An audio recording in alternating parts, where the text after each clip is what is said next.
Imagine losing everything: your job, your home, your sense of security. That's exactly what happened to my son, Jules. Jules worked hard his entire life, but when he lost his job, everything spiraled. Now he sleeps in his old van with nothing but the clothes on his back. As a mother, my heart is breaking. I want to help, but my small retirement income barely covers my rent. My landlord won't allow him to stay with me.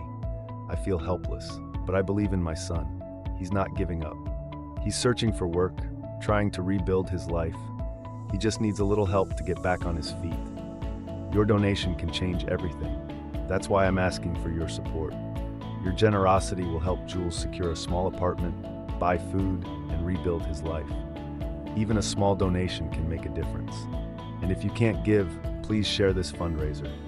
The more people who see this, the better chance Jules has of finding a way forward. Donate today. Share to spread hope. Thank you for being a part of Jules' journey back to stability.